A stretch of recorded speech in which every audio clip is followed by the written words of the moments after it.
हमारी आज की कहानी का शीर्षक है एक ससुर ऐसे भी। बेटा, तू बच्चों का नाश्ता बना, इतने में मैं इन्हें तैयार कर देता हूँ। फिर तू पीयूष का लंच लगा दियो, मैं इन्हें बस तक छोड़ाऊंगा। प्रकाश जी अपनी बहू नैना से बोले। नहीं नहीं पापा जी, मैं कर लूंगी, आप बैठिए, मैं बस अभी आपकी चाय बनाती हूँ। नैना बोली। अरे बेटा, बन जाएगी चाय, मुझे कौन सा कहीं जाना है। तू पहले इन सब कामों से फ्री हो, तब तक मैं इन शैतानों को रेडी करता हूँ। प्रकाश जी हंसते हुए बोले। नैना हैरान थी। जो पापा जी माँ के रहने पर एक गिलास पानी खुद से नहीं लेते थे, आज उनके जाने के 15 दिन बाद ही उसकी हर काम में मदद कर रहे हैं।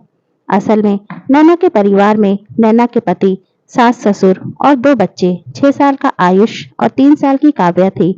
जब से नैना शादी होकर आई, उसकी सास ने उसे बेटी की तरह रखा, घर के कामों में सहयोग दिया। यूं तो नैना के ससुर प्रकाश जी भी बहुत प्यार करते थे उसे, पर उसने कभी अपने ससुर को खुद से कोई काम करते नहीं देखा। अभी 15 दिन पहले नैना की सास का अचानक हृदय गति रुकने से देहांत हो गया था। तब बच्चों की छुट्टियां थी और नैना के पति पीयूष ने अवकाश लिया था। आज सभी वापस से जा रहे थे, क्योंकि पीयूष का ऑफिस दूर था तो उसे जल्दी निकलना पड़ता था। और प्रकाश जी रिटायर हो चुके थे तो घर में ही रहते थे।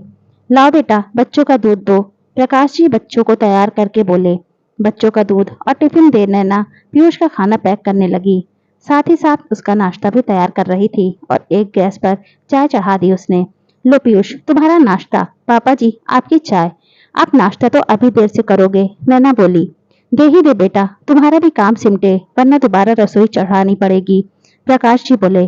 प्रकाश जी रोज नैना की ऐसे ही मदद करने लगे। नैना को कभी कभी बुरा भी लगता और वो मना करती, पर वो प्यार से उसे कहते, कोई बात नहीं बेटा। सुनो, आप पापा जी से बात करो ना, कोई बात है जो उन्हें परेशान कर रही।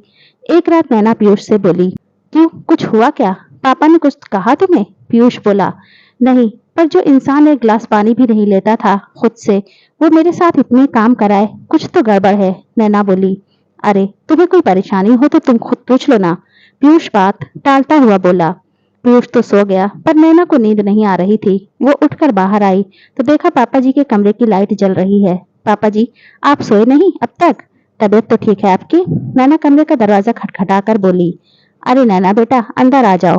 क्या बात है, तुम इस वक्त जाग रही हो? आओ बैठो, प्रकाश जी बोले। मुझे नींद नहीं आ रही थी तो सोचा थोड़ा टहल लूं। पर आप क्यों जगे हैं? नैना बोली। बस ऐसे ही बेटा, मुझे भी नींद नहीं आ रही थी, प्रकाश जी बोले। पापा, आपसे एक बात पूछनी थी, नैना हिचकते हुए बोली। हाँ बेटा, बोलो, संकोच क्यों कर रही हो? प्रकाश जी बोले। पापा जी, मुझसे कोई गलती हुई है क्या? आप मुझसे नाराज हैं या मेरी कोई बात बुरी लगी हो आपको? नैना बोली। नहीं तो बेटा, पर क्यों पूछ रही हो तुम ऐसा? प्रकाश जी हैरानी से बोले। पापा जी, इतने दिन से देख रही हूँ आप मेरी हर काम में मदद करते हैं, जबकि मम्मी जी के सामने आप एक गिलास पानी भी नहीं लेकर पीते थे। नैना सिर नीचा करके बोली। प्रकाश जी हंसते हुए बोले। तो तुम्हें लग रहा है मैं तुमसे नाराज हूँ?